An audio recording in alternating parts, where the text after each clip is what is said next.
Bonjour, bonsoir, ça dépend de l'heure où vous nous suivez. Partout au monde, c'est bien moi, le manager d'Abel, sur la chaîne Ngalema TV de notre président Ange Ndiama et de son collaborateur Fataki Kamalongo. La Monibino, en tout cas, c'est mon mingi. Yako Mona Nabino. Merci beaucoup pour notre soutien, Nabino, pour soutenir Bisso, notre vie, notre partage, notre commentaire. En tout cas, c'est les moins que vous pouvez nous faire, mais ça donne encore de l'énergie. Vous continuez pour la chaîne Nabino Ngalema TV et puis Sabino d'informations et Kitoko et que puis Sabino Bahamate et Malamu et vous faire comprendre Nabino qui d'une autre manière.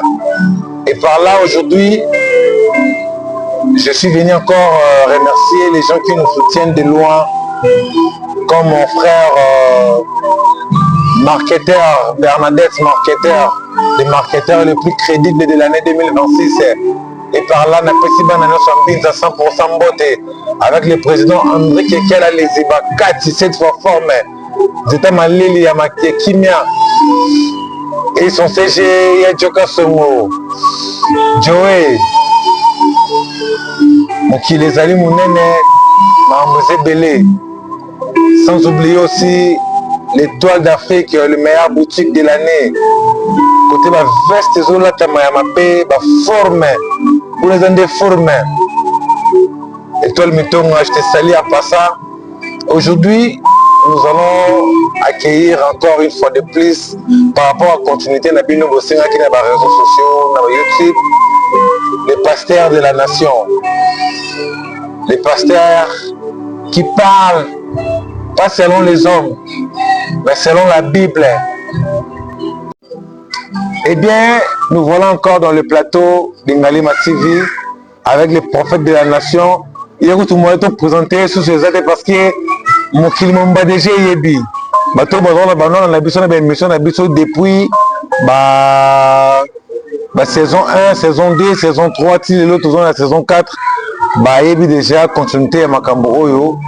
Dernière émission na biso pour rappeler les cas qui on avait parlé de la famille. Les autres ont continué quand la famille parce que la famille a tiré très très monnaie. Pasteur Hervé, en tout cas, c'est mon mingi parce que tu aimes bien les sous aujourd'hui vraiment tant na yo malgré ma prière aussi bangomba na mona ki ba vidéo na ba statique comment est-ce que même qui peuple de Dieu na ngomba ya ngengenge mais aujourd'hui tant là au kiti oye comment on a biso poto sur concernant la famille. En tout cas, je suis vraiment très ravi bato na biso peuple de Dieu bato na biso baza vraiment na sengo ya komona yuka bato na biso déjà en direct tout le monde va commentaire na bino ndenge zo kota na moni designer nanga ya Zando Koba na moni déjà commentaire na wana en tout cas on a vraiment en ligne. Pasteur Hervé, comment vous allez, la santé? Je vais très bien par la grâce de Dieu. Et l'évangile aussi, l'église, tout va bien j'espère? Tout va très bien par la grâce de Dieu, on s'est bat. Merci beaucoup pasteur. J'ai vraiment beaucoup de questions concernant peuple de Dieu, poser qui biso ba question ébélé concernant la famille. Famille zamunene pasteur Hervé. Famille zamunene tout le monde va nous sauver la famille ou presque sa botami. Mais nous va sauver pays mobimba. Nous va sauver le monde. Parce que tout ça fait partie de la famille. Mais si aujourd'hui nous allons commencer plus d'abord la famille Autobotami, parce que famille Autobotami, il y a vraiment beaucoup de problèmes. Et puis, au gros, on va sauver mon kilomètre, mais on a un problème familial. Le problème familial, on a dire quoi? Je rends grâce à Dieu, j'ai béni le Seigneur. Prions d'abord le Seigneur avant de commencer. D'accord, merci. Nous allons prendre une minute pour le Seigneur. Dieu de grâce, Dieu de bonté, Dieu d'amour, je te rends grâce car je sais que tu as exaucé ma prière. Seigneur, je recommande ces moments entre tes saintes mains. Sois au contrôle de ces messages. Que ça ne soit pas moi qui va parler, mais que ça soit ton esprit en moi. Parle de ta part. Sois au contrôle. Merci Jésus. Amen. Amen. Merci beaucoup, pasteur. En tout cas, les prières courtes, mais ils en avaient fait mon et belé. Gloire à Dieu. Merci beaucoup. J'ai béni les seigneurs. En fait, ma famille les a bénis à cause de la sorcellerie. Kindoki. Et kota na kati ya ba famille tellement que et posséda bato ebele, la raison pour laquelle aux hommes a bénédiction te. Vous allez bénir. Tant que dans une famille il y a des incestes, dans une famille il y a de meurtres, dans une famille il y a toutes sortes de... Les occultistes. Il y a des occultistes. Si. Beaucoup vivre bola mouti. Lipamboli na bino. Tant mususu omonaka mutu moko. Omonaka. Mapango wana nyonso koko na biso mutu atikela biso. Oui, prophète, maintenant, il y a quelqu'un qui nous suit. Peuple Nzambe au bazar, vraiment, on a 4 marambouana basé belé. Et nous, on est là pour aider les gens à se libérer des liens, à se libérer de beaucoup de choses concernant les liens familiales.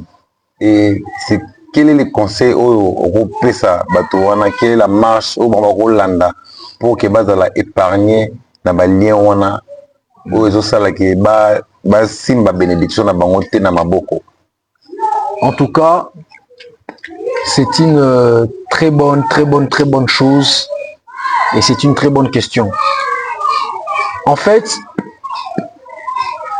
au moni famille ezara na bénédiction. Mais bénédiction wana eza à la portée de tout le monde parce que la sorcellerie est s'installée makasi. Kindoki elingi la kaka mayele. Mais mayele ya mabe. C'est ça la sorcellerie. Pour que bomona bolamu na kati ya libota na bino. Esengeli bosalela ka eloko moko. L'amour du prochain. La prière. Yangonde et tout ça la force. Ya famille. Famille o bazana bolingo. Famille o bazana bomoko. Famille oyo basambi la ranzambi. Et c'est très difficile pour que bazala bénité. Et c'est facile pour na bango bazala béni parce que bazana nzambi. Balingani bango na bango. Akolingata mona ndeko na ye na pasi. Akolingata ya mona mona mama leki na yazo zangi lamba. Akolingata ya mona ndeko na ya zangi sapatu. Akolingata ya mona ndeko na ye azo vivre na vie moko boya malamu te akosunga ye. Pourquoi? Parce que cet homme là, cette famille là, baza na bonzambe na kati na bango, baza ko exercer l'amour du prochain. Mais tant que babiloko wana eza exercer te, bosambelaka te, bolingani te, boyinanaka, jalousie, bozo vivre na compétition.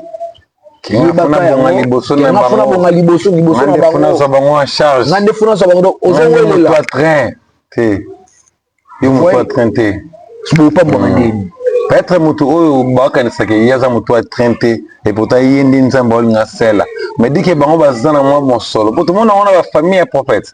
Oui, tout le monde on a ba famille ceux qui moi mutu moko komi ko pamboma en tout cas bato ba pamba minonte baza su biloko te kasi yango moni eloko na pouvoir eloko na banda koloba awa eza nini eza que bénédiction wana azwi yango forcément na nzela moko ya bien te. Pour ceux qui bénédiction en Zambie, soit appuyé à gauche ou quand ça peut à droite. Mais tant que vous avez signé contrat à Bic Rouge, alors ben d'aba oyaye. Alors ben d'aba oyaye, au moins maman nanga, au moins maman nanga, au moins maman nanga, au moins maman nanga. Ba oana misusu, alors bandota la bango karabu. Pourquoi? Parce que bénédiction na yé, eza ya famille, eza ya bonzambité. Eza bénédiction moko eza lié na ba contrat moko ya malamu te mais mutu oyo aza na bénédiction ya nzambe na kati na ye asunga bato nyonso ebebisa ko ba relation en parlant de la sorcellerie familiale eza kimutema mabe mais kindoki eza ensemble ya makambo nyonso ya mabe. Oui, c'est la sorcellerie. Yokanisi ba critère ya bandoki ezarani. Muto apeselaka bato ba rapport. C'est un sorcier. Azaka ya salaki boye. Ya pesaka ba rapport. Ya sali boye. Aza champion ya kopesa bato ba rapport. Eza signe sorcellerie. Et créer la séparation. Signe sorcellerie. Séparation ya lingaka bato ba swanaka. Yeso bato bazo swana ya bimine si arbitre. Ba signe sorcellerie. Leur corps sort. Eza ba signe ba sorcellerie. Jalousie. Muninga somi mo elamba za ndeko na yo elamba na yo po kolata yango. Mais au moins à cause ya elamba, à cause ya kabelo, akangela ndeko ne kanda. Pour na kati ya famille mutu na mutu aza na étoile na ye.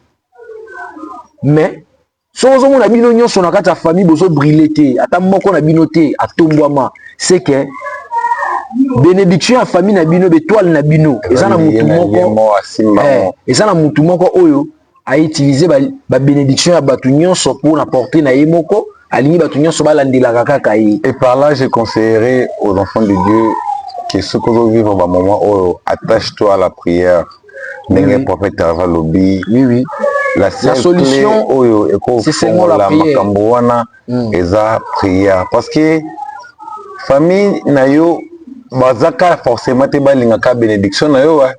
Yango moni makambo na koloba famille ezaka forcément te mais bénédiction wana lipamboli wana soki eza ya bonzambe na kati nango omona moko soka zui tomona parce que nous quand on parle de Dieu on se réfère à la Bible.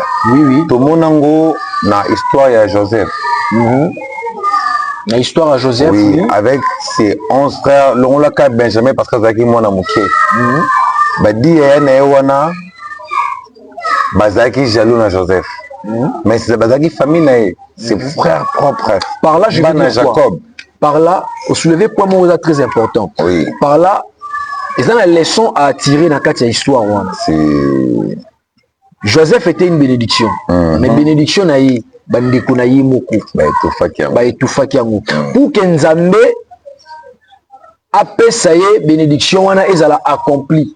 Il fallait qu'il asa la geste moko ndeko ne moko bateki et loko nini poussé ba ndeko ne moko bateka kindo ki jalousie, la sorcellerie, c'est la sorcellerie yangonde ekotaki par rapport à quoi il y a betika lisola ndoto lotaki mais ndoto o ya lotaki et révéla ki makamba minene par là leçon à tirer na katiza biloba loba discernement. Il faut discerner discrétion. La discrétion. Ce que Joseph a zalaki na discrétion mais bandekone balinga bateka été. Ce que bengaki kaka papa na ena maman na ya beteli bango lisola ndoto wana. Sans que bandekone ba yoka ngo balinga bakotela ye motema likunya te. Makambo wana omona ngo voir même si tina ba famille. Effectivement par là kuna na loba nana pesaka moi exemple mon beau to fanda na bapno on est les enfants de Dieu to kenda ba prière na banda ko belé ba to kota na mamba belé mutu soso azane pe na mbongo ya kisite ya mabete mais exeka que problème ma famille boya pe simbongo problème ma famille boya pe simbongo ne bande ko na eba ba jalousie pwani ka ya pesa quoi pwani ka ina mtasunga biso et ko si mutema mabemo bona 80 ko na eba komi ko combattre bénédiction nae o yaza nango wana mais en oubliant qu'ils ya bango moko c'est ça le mal kindo ki yango wana oh tant muninga su sepela parce que oh pas zu wana il faut akanise la baninga c'est ça l'amour du prochain flambeau tant ozui okomo sunga bandeko na oka so likambweza matanga obimisi quelque chose feti au contribuer quelque chose mais pourquoi pas okozo pe bandeko na wana pesi bango ba misala au créer bango d'activité afin que baya kalisusu kulila kaite osomona bonzambe soki ezati na kati ya vie ya mutu mutakoma ko vivre comme un homme animal la raison pour laquelle osomona po ete famille na bino etombwama il faut la discipline et la consistance toujours ensemble avec la prière. Vous devez exercer l'amour du prochain. Vous devez aimer le Seigneur. Vous devez vivre selon la parole de Dieu. Oui, prophète, par là, ndenge obi qui ceux qui osent kanisa bandeko. Na histoire pe kaka ya Joseph, malgré bandeko ne bateka ki akiatili ba prison akeki mais jour ya pambo maki akanisa ki bango monisco ko pambo ma nzambe. Abenga ki bango atali mabe o basala ki ete. Voilà. Atali o bandeko nanga. Pe asungaki ka bandeko o abima bango. Yango pe ezo boma bana nzambe mingi. Ceux qui bazo aider bandeko na bango et que bandeko na bango bazo reconnaître ba aide na bango te et donc ko tsara bango pe mutema mabe mo boye aronya jusqu'au sungate la famille. Prophète Hervé eloba nango André Kekiala Liziba aloba petit richesse ali boso na mokili se e famille nao ko négliger famille te. C'est la première richesse au Moutayaka non mokili. Peu importe la famille pour que nos familles soient bénies. C'est quoi les secrets? Et c'est surtout ça le point essentiel parce que bananzambe belé bazom kende mais bazo comprendre d'abord c'est quoi d'abord la base. Il y a solution, il y a makambo nyonso pour que ma famille ezala épanouie, famille zong sakoseka. Les secrets, c'est quoi, prophète Hervé? Je rends grâce à Dieu. Premièrement, les secrets, c'est seulement la prière. La prière, parce que la prière, ils ont en communion avec les créateurs. Et la discipline est en train de ramener encore cette famille vers le droit chemin.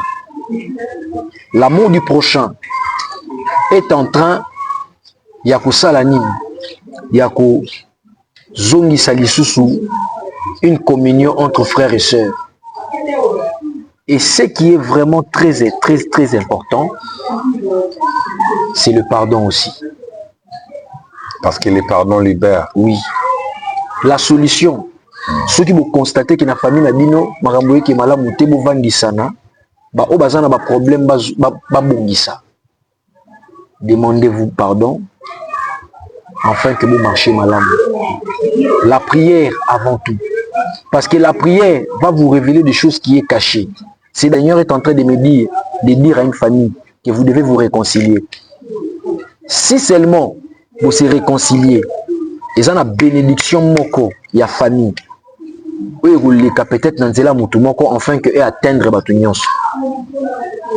Par là, j'aimerais dire seulement que la prière, c'est ça qui compte. Merci beaucoup, peuple dédié, vous qui nous suivez partout. Je crois bien, on est presque à la fin de notre émission. Et je salue encore une fois de plus le prophète de la nation, l'homme qui parle selon, pas selon vos cœurs, parce que les cœurs des hommes aiment beaucoup attendre ce qui est plus secret, ce qui est plus sensible. Et ceux qui m'ont couvrir ma bénédiction bien. Mais ce que moi, c'est la vérité, oui, c'est la qui a changé.